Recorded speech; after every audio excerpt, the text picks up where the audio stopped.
He is in the lineage of priest. He is the priest. He is called by God to be a leader in the Israelites. So, ang pamagat po ng ating mensahe ay akin po itong pinamagatang dry bones awaken. Amen. Sino po ba yung mga, sabi nga natin, yung mga nakatulog sa, minsan yung wallet mong tulog na, gisingin mo. Amen? Hallelujah. Ako din po. Minsan, mukhang tulog yung wallet ko, hindi gumagana. Kasi hindi na papalitan, hindi na salagyan. So, yung faith mo na medyo tulog na, gisingin na. Dry bones awaken. This is not only related to our bones na tulog, but this is all for lahat ng mga hindi na gumagana sa buhay natin. Pagisingin natin. Amen. So, samahan niyo po ako muli sa isang kunting panalangin. Panginoon, Ama naming Diyos na makapangyarihan, Lord God. Kami dumudulog sa inyo, Lord God. Nagpapakumbaba sa inyong presensya. Naniniwala po kami na sa inyo pa rin, Panginoon, ang aming katagumpayan. Na sa inyo pa rin, Panginoon, ang aming kalakasan. Na sa inyo pa rin, Panginoon, ang lahat na aming kailangan. Kaya sa oras na ito, Lord God, lumalapit kami sa inyo, dumudulog, sumasamo. Hiling namin, O Diyos, na gisingin mo yung mga hindi na gumagana sa bawat buhay namin, maging ito man po'y aspeto ng physical. We speak healing sa physical na pangangatawan na matagal nang hindi gumagana. We speak financial breakthrough sa matagal ng mga hindi nabibless na buhay namin, Panginoon. Ikaw, O Diyos, ang magpapapala. Sa lahat po na, Panginoon, ng aming buhay, ng aspeto ng aming buhay, we believe that you have the power to bring it into life. Salamat, Lord God, sa umagang ito. Samahan mo kami, Banal na Espiritu, sa aming pag-uusap. Hallelujah. Tanggalin mo yung mga sagabal sa aming mga usapan. Tanggalin mo, Panginoon, ang mga hindi kalugod-lugod. At nawa, O Diyos, ang Banal na Espiritu ang siyang maghari lamang sa aming kalagitnaan. At patawaran mo kami sa lahat ng aming kasalanan. Apart from you, Lord, ay hindi po namin magagawa to. Jesus, salamat sa iyo. Amen. Amen.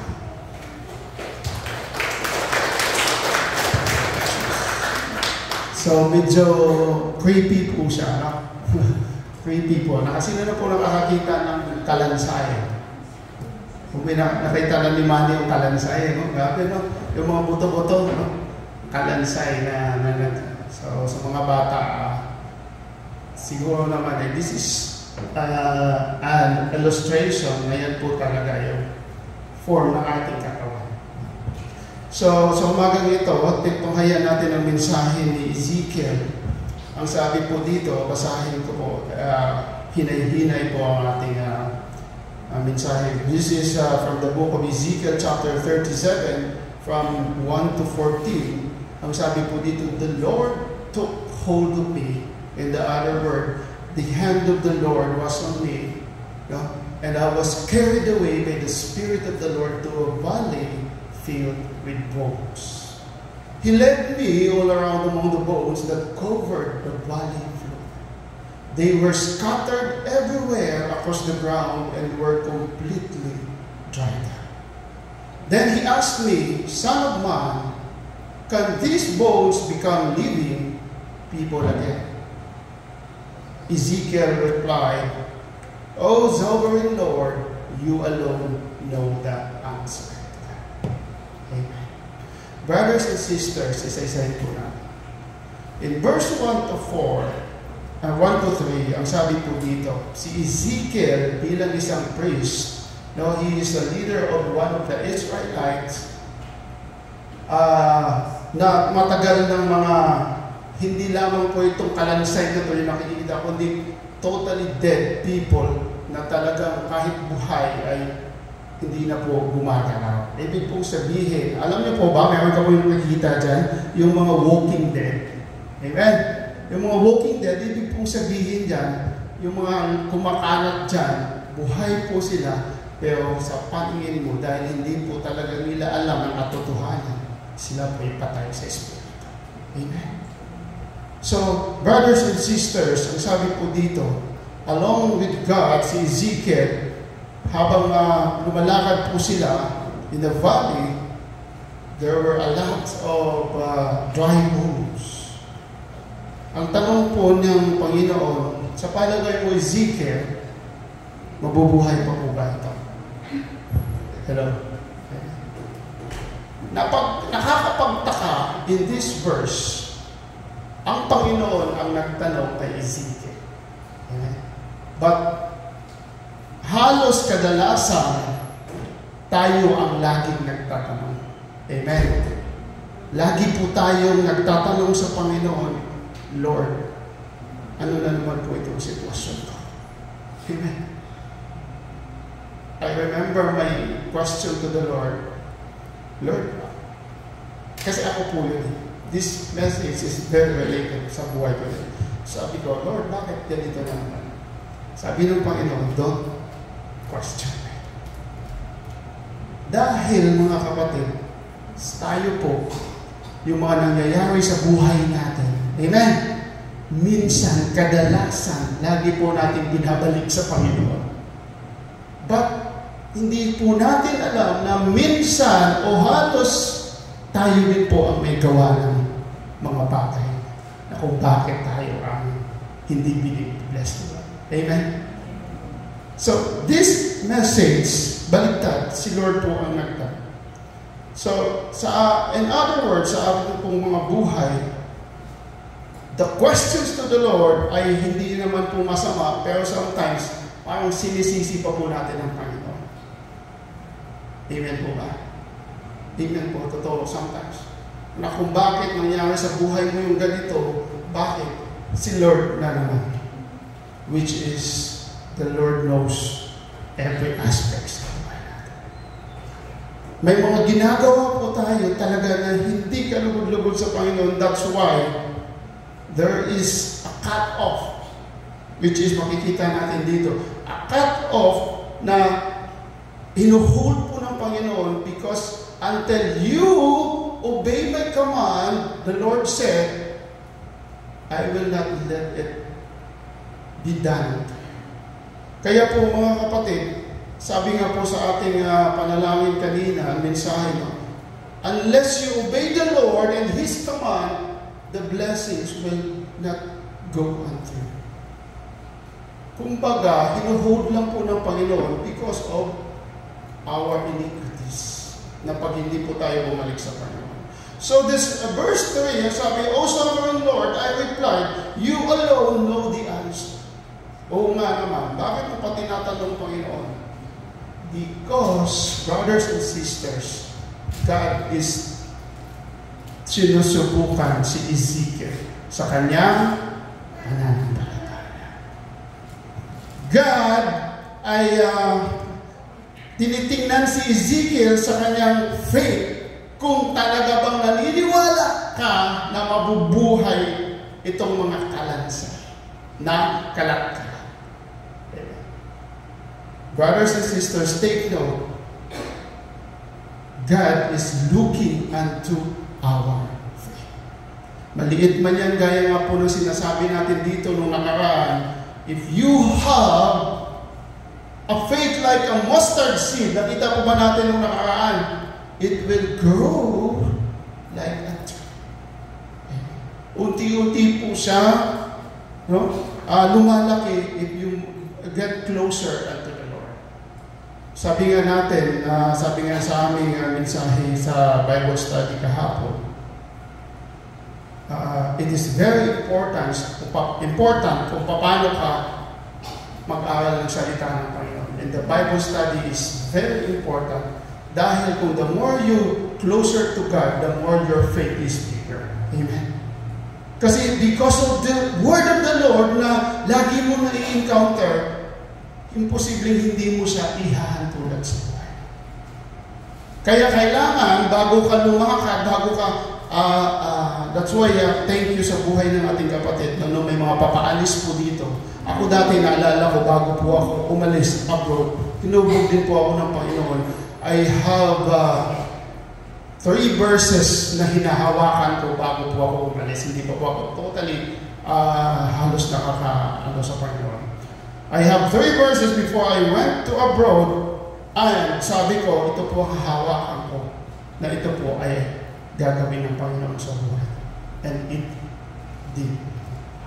So sabi po ng Panginoon, kaya nga, if you are going to go abroad, kailangan kung hindi ka pa masyadong nakakaunawa sa salita ng Panginoon, so tulad sa mga kapatid natin, this is the time, no? Na ipabad mo muna yung sarili mo sa Panginoon.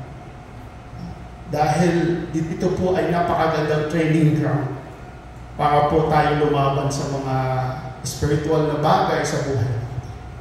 So, ang sabi po dito, ang sabi din sa verse 4, then he said to me, speak a prophetic message to these bones and say, dry bones, listen to the word of the Lord. This is what the sovereign Lord says, look, I am going to put breath into you and make you live again. Amen. Napakaganda. I will put flesh and muscles on you, and you cover you with skin. I will put breath into you, and you will come to life. Then you will know that I am the Lord. Mga kapatid, sinabi ng Panginoon kay Propeta Ezekiel, prophesy, speak. Speak to these dry bones.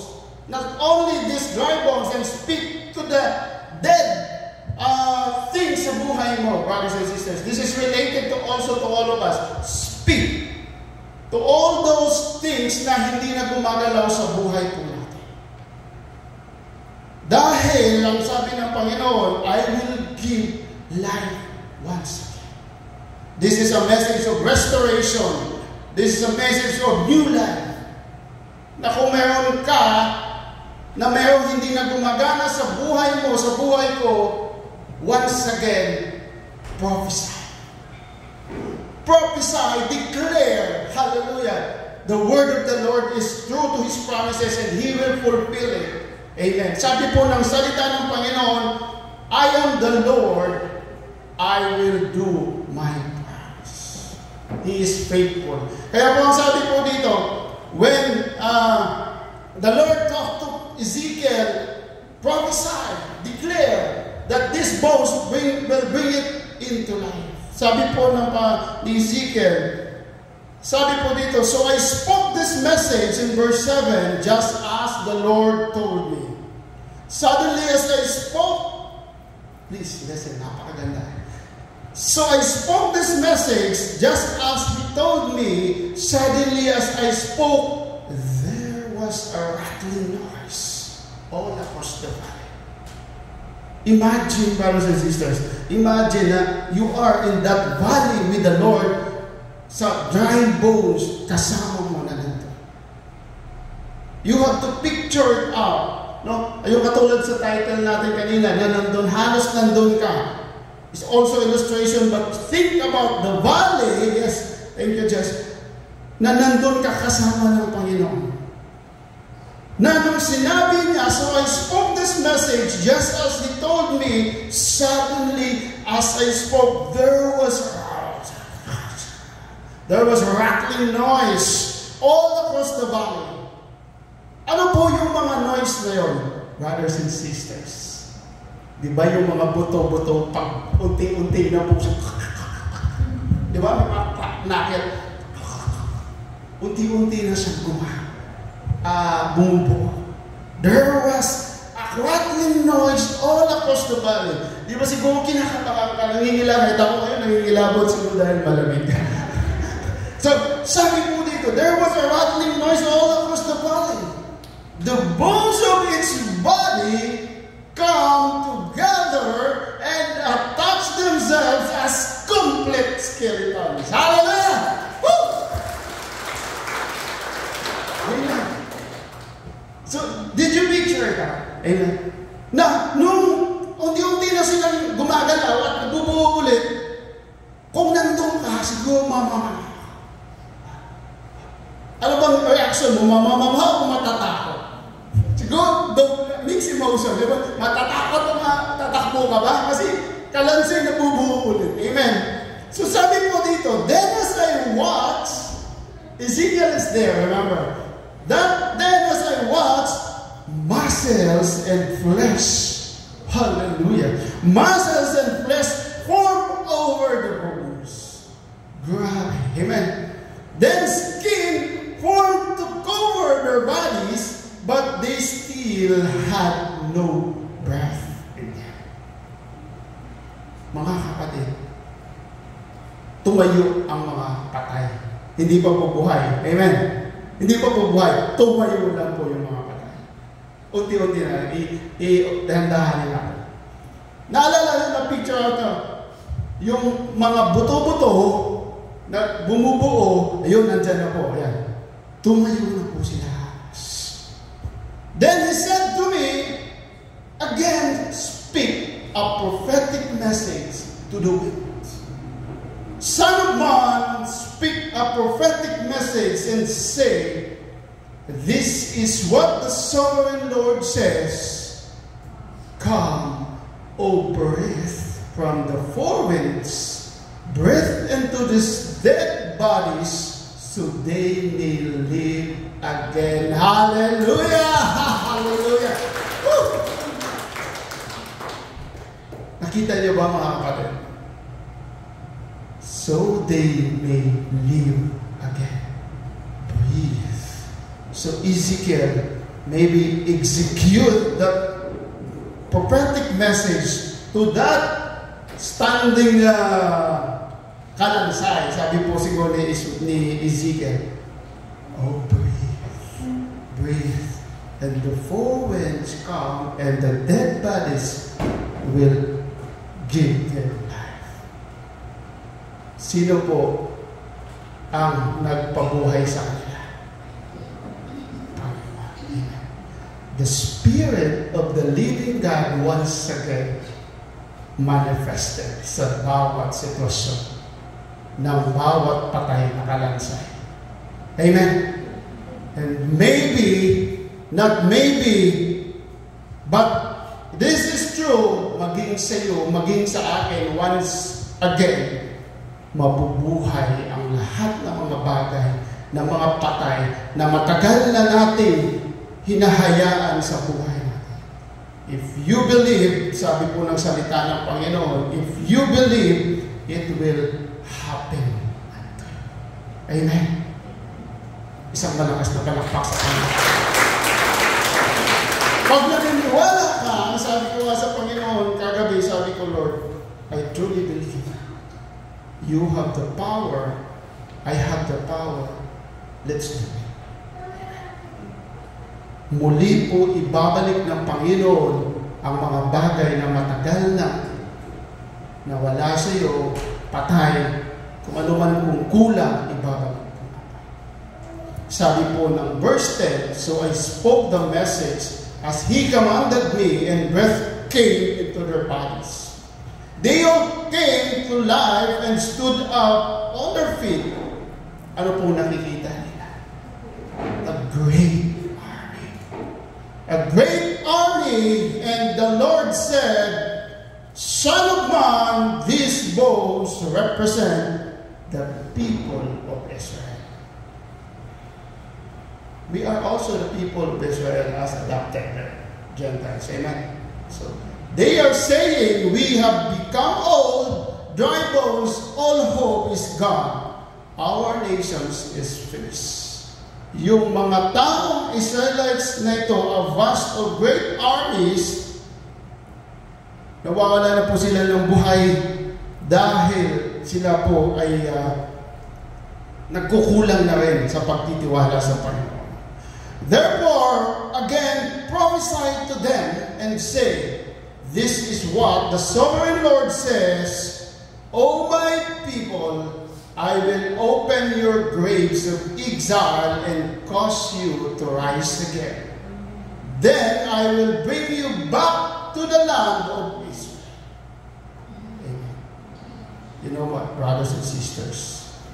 This message is not only the message to the people of dead Israel, but this is also once again for you and for me. Because this is a prophetic message of the resurrection of Jesus. Amen. Na nangyayari, because this Ezekiel is in the Old Testament, and way from after Ezekiel, madami pa po, and then the New Testament, then Jesus rose from the dead. Amen. Kapatid, ang sabi po dito, this message ay hindi lang po natatapos sa buhay ni Jesus nung siya ay na-resurrect. This also message implies for all of us that sa tamang panahon, kung tayo ay mamamatay physically, God will bring us to life. Amen! Hallelujah! Napakaganda po dahil po kung ikaw ay maniniwala sa ngayon pa lang, lahat ng mga nawala sa iyo, lahat ng mga patay na meron ka sa buhay mo, mabubuhay yan. And also, if you are mamamatay ka na, the Lord will bring you to life. He will open the grave, your exile. Ang sabi po ng salita ng Panginoon, speaking of the rapture once again, diba ang sabi po sa rapture, mabubuhay muna ang mga patay sa pagtunog ng trompeta, sa unang pagtunog ng trompeta, the dead will bring life. Will bring life. Then, the life will come up again. Yung mga buhay ay saka po siya darating. So, brothers and sisters, huwag po tayong matakot na ang kamatayan ay siyang katapusan ng buhay natin. Ang kamatayan ay siyang po lamang na simula ng buhay na walang hanggan. Amen! Hallelujah! Thank you, Lord God. So, sabi po dito, Ezekiel prophesied to them and said, "This is what the sovereign Lord says, O my people, I will open your graves of exile and cause you to rise again. Then I will bring you back to the land of Israel. When this happens, O my people, you will know that I am God." Wala nang iba, there's no other God except Jesus, the Lord, who will bring us back to life. I will put my spirit in you. Yan po ang dahilan kung bakit po sila nabuhay at tayo din po. And you will live again and return home to your own land.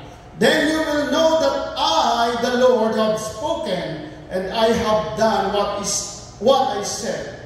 Yes, the Lord has spoken. Brothers and sisters, the Holy Spirit is in the form of wind, in air. Ang ating pong hininga, ito po ay hinga ng Panginoon. Kung tanggalin na po ng Panginoon, you are truly dead. That's why, sabi ng Panginoon, prophesy again. Tawagin mo mga hangin. Sabihin mo, I will put breath in their lives. Sila po ay nabuhay at sila po ay muling lumakad at nagkaroon ng buhay. Amen. So mga kapatid, that is only our preaching status. In this situation, ang sabi po dito, once again, kilalanin natin kung ano ang nangyari, kung bakit tiwalang-tiwala ang Panginoon kay Ezekiel despite sa daming mga tao na pwede niyang dalhin at hikayahan. Si Ezekiel po ay nakitaan ng Panginoon ng visions. A lot of visions sa buhay niya. There were 6 visions in the life of Ezekiel. The vision of angels called cherubims. The vision of scrolls, which is in the last days, it will be open. the vision of the abomination in the temple and the vision of these dry bones and a lot more. There were 6 visions sa buhay ni Ezekiel kung bakit tinawag siya ng Panginoon. And this one of his vision, tinupad ng Panginoon. And this is the vision of dry bones in our message today. So, ang sabi po dito, this vision speaks spiritual renewals once again sa buhay mo at sa buhay mo. Kung tayo po'y matagal ng tulog, matagal ka ng ayaw bumangon dahil masarap matulog, ibig ko pong sabihin, yung physical at spiritual mo na buhay, gisingin mo. Prophesy. Lumakad ka. No? Tumayo ka. You know what? Kagabi, yun po ang nangyari sa akin. Habang po ako'y nag-aaral, sabi ko, tutulog mo na ako. Sabi ko, bakit kaya ginawa ito ni Lord ang nangyayari sa akin? Because you know what? Maya-maya po ako natutulog kasi naantok na po ako. Maya-maya ginigising din po ako ng aking nabing bahay. Gising na. Tapos maya-maya tulog ka naman. Sabi ko, Lord, sige, ito na nga po yung mensahe ko talaga. So, I speak to my soul. Sabi ko, gumising ka. Mag-aral ka na. Ito na yung ipapahiwatin mo bukas. This is it, the message of the dry bones. Mga kapatid, you have the power and authority. Gisingin mo kung ikaw ay laging inaantok. Amen! Kung ikaw laging inaantok, gisingin mo ang katabi mo o ang sarili mo. Hallelujah. Sabi po dito, ito po ang ating pinag-uusapan ay ito po yung buhay na talagang kahit sino po inaasama-asama. Amen. Amen. Ito po yung Lord, nagkasala na naman ako. Patawarin mo ako. Bigyan mo po ako ng pagkakataon mo ulit. But, ang nangyayari po sa atin, lagi-lagi. Pero wala naman po sinabi si Lord na ang dami mo nang sinasabi, hindi mo naman tinuto. No, the Lord is good. He is loving. At anak po tayo ng Diyos. We have the authority na lumambing sa ating Diyos. Amen? Huwag na po natin abusuhin. Amen? Thank you, Lord. So, sabi po mga kapatid, when Ezekiel prophesied, when God talked to Ezekiel and he prophesied to these dry bones, di lang isang anak ng Diyos o servant ng Panginoon, hindi po tayo matakot. Hallelujah. No? Sa nalumakad sa Valley of Death. Kahit sa labas, naalala ko po, habang po ako nagtatrabaho dati, gabi na, umuwi po ako. May mga nagiinuman. Although hindi pa naman po yan. Something like that, diba? Daming mga astig, siga, huwag kang matakot. Huwag kang matakot. Hindi pa po ako masyadong sa Panginoon. Pero hindi po ako natatakot kasi wala naman akong ginawang masama. Pero minsan, tagay ka. Kapag hindi ka tumagay, siyempre, baka ano gagawin sa'yo? Kaya yung gagawin mo, iwas ka na lang. Kumbaga, lumihis ka na lang. Kasi po, mapapainom ka pa. Amen? So, sabi po na Panginoon, huwag kang matakot. So, thank you Lord, dahil talagang para po sa bawat isa sa atin, huwag kang matakot. Sabihin mo, hindi na po ako umiinom. Meron na po akong Diyos na lagi iniinom. Hindi yung Diyos. Meron na po akong Diyos na buhay, no? Na siya akong kasama. Mahirap na po ako bumalik sa inyo. So, you have the power. Sino ba umiinom dito? Mukhang may nakita po ako sa likod dyan nung nakangiti. Hindi na po umiinom yan. Amen? Hindi na po umiinom. So, sabi po dito, don't be afraid to proclaim God's word. Pwede mo pang, habang naglalakad ka, prophesy, speak, that they will know Jesus and their life will change. Habang ako po'y pumupunta sa old barrio, I speak, prophesy. Habang naglalakad po ako, itong bahay na to, bandang huling gagamitin to ng Panginoon sa Bible study. Prophesy. Walang imposible sa Panginoon. Amen.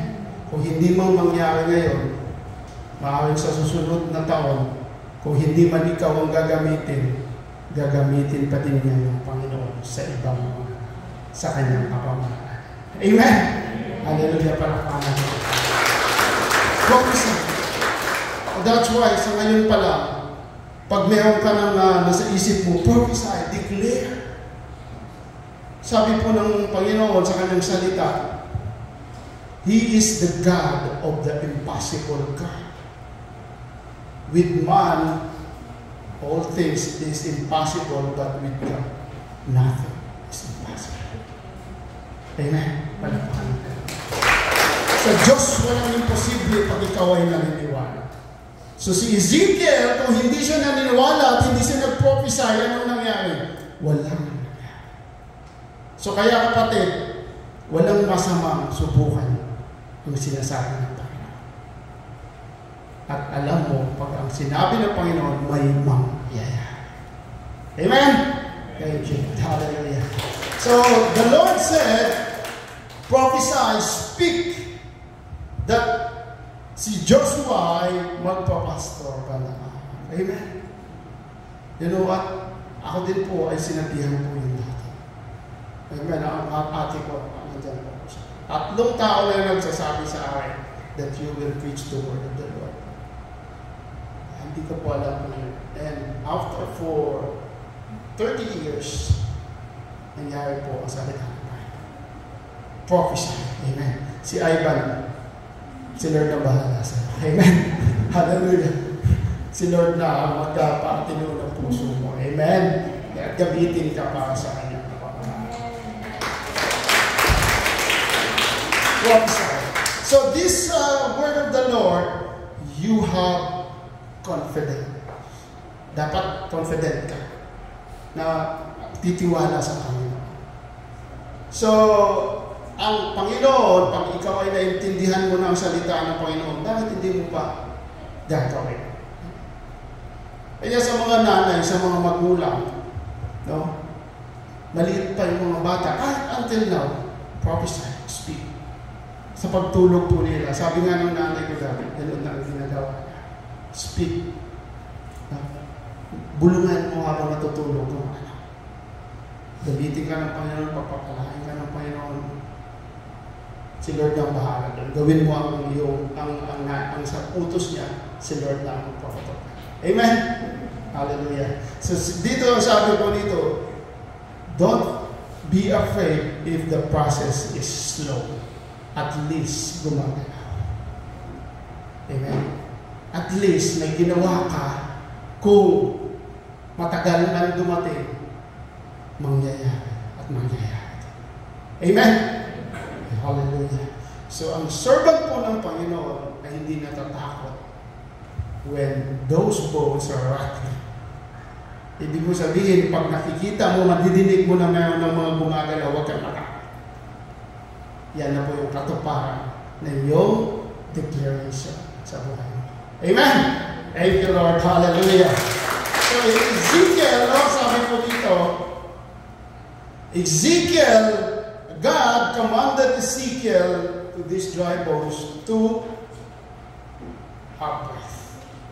Tawag ang hangin, sabi po ng salita ng Panginoon, tawagin mo ang hangin for the four corners of the earth and pahingahin po siya. Then God gave them life. Nag-cover, naging tao po sila kasi po, na-cover na po sila ng skin at naging tao po sila. Mga kapatid, hindi po pwedeng hindi tutuparin ni Lord ang pangalan. Kaya sa ngayon pala, lubusin na ang paniniwala natin. Amen? Kaya po, sa mga may nais pa po dyan, yung mga desire ng puso, speak to the Lord, prophesy. Speak, prophesy, the Lord will bring it to life. Amen. So, because the Lord breath is alive and living. In Hebrew, it called it, tawag po nila sa Spirit of the living God is Ruach. Ruach. It is the breath of God, no? And it has power for you to breathe. Kaya magtataka ka pag wala ka ng hininga, the Spirit of the living God ay umakyat na sa hallelujah. So sabi po dito, and lastly, God made their dry bones alive. So mga kapatid, if you prophesy right now at mamaya, habang nagpipray po tayo, declare it. Declare the finances. Hallelujah. Declare the sickness that will bring healing upon us. Declare broken situations of life. So, mga kapatid, sabi po dito sa Isaiah 46, 8-9, huwag mong kalimutan, ito ang lagi mong tandaan, no? Do not forget this. Keep it in mind. Remember this, you guilty ones. Remember the things I have done in the past, for I alone am God. I am God and there is none. Si Lord lang po ang laging nagagawa ng mga pangako niya at tumutupad. Wala nang iba. So, ang sabi po dito, after the Lord give breath to these deep bones, dry bones, sabi na, you shall live. Ikaw ay mabubuhay muli kung ikaw ay matagal ng patay sa paniniwala, pananampalataya. Execute. Exercise. Speak blessings, speak power. Speak the word of God, nothing is impossible. So sabi po dito, in 36, verse 26-27, and I will give you a new heart, I will put a new spirit in you. Bagong spirito ng Panginoon ay bibigay niya sa iyo. I will take out your stony, stubborn heart and give you a tender, responsive heart. And I will put my spirit in you so that you will follow my decrees and be careful to obey my regulations. Yun lang naman po ang requirement lagi ng Panginoon. If you obey His command, if you follow His regulations, blessings continues. Amen. So, sabi po dito, si Ezekiel ay nakitaan ng Panginoon that he obediently preached the message of the Lord to these dry bones. The faith, pananampalataya pa rin ang nakitaan ng Panginoon kay Ezekiel, kaya natupad ang pangako ng kanyang vision. So, I encourage all of us here na huwag po tayong mawala ng pag-asa. Kung ano man po ang mga sitwasyon mo ngayon, speak, prophesy, lahat po yan ay lilipas. Amen. Sabi nga po ng aking nabasa in the exile of Exodus, the Israelites from Egypt, tinakas po sila ng Panginoon. Kahit ano man po kalaki ng problema ang Panginoon, kahit hindi man po matanggal yung problema, the Lord will make a way for all of you. Anong ginawa ng Panginoon sa Red Sea? Hindi naman pwedeng kunin ng Panginoon yung problema. Hindi naman pwedeng kunin ng Panginoon yung Red Sea. Anong ginawa niya? Bihinatin niya ang dagat. Amen? Nalampasan nila ang problema. Amen? Nakuha po ba natin? Hallelujah. Kaya po, if these mountains are big sa buhay mo at sa buhay ko, and these oceans are deep, hindi man po siya gagalaw when you say it, but the Lord will help you to pass it in this situation. Malalagpasan mo rin. Hahatiin ng Diyos, walang imposible sa Kanya, ay yung mga bagay na naging balakid sa buhay mo at makakalampas ka rin. Amen? Amen. Thank you, Lord God. Hallelujah. So this message, once again, is shows us also the unwavering love of Jesus sa buhay mo, sa buhay ko.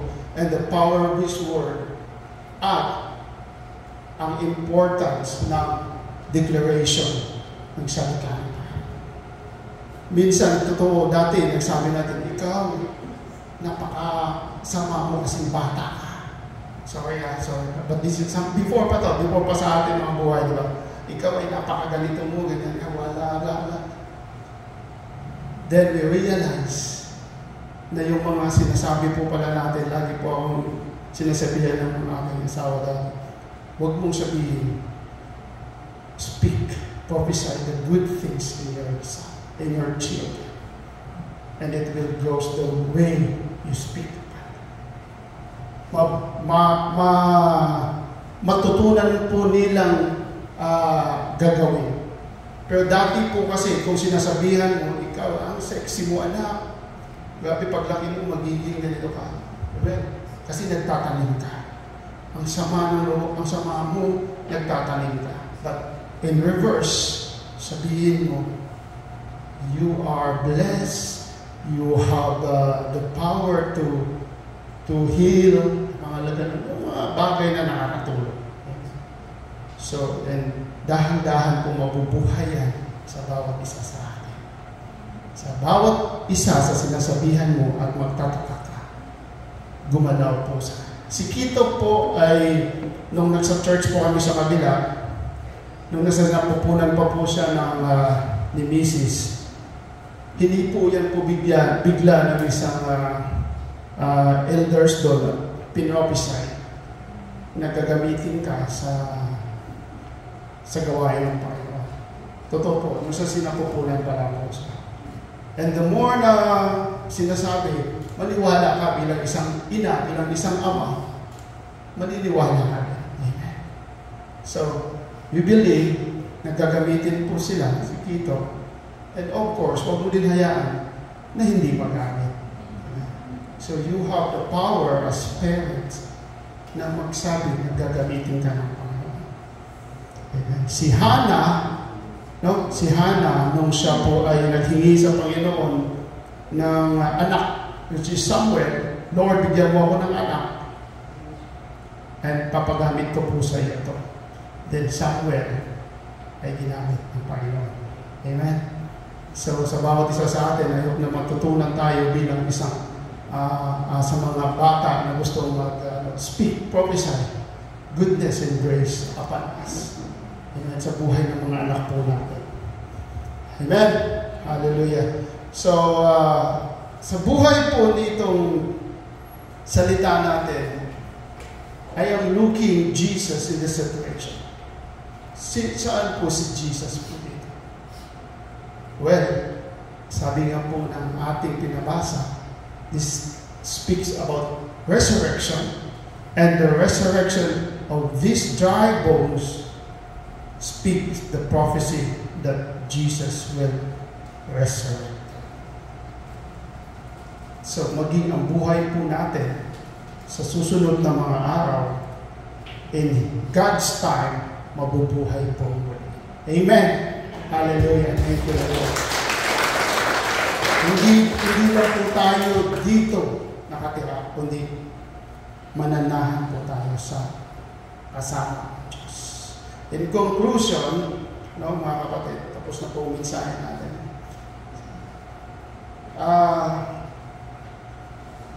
If you feel once again that some parts of your body ay hindi na po nagka-function, they're already dead,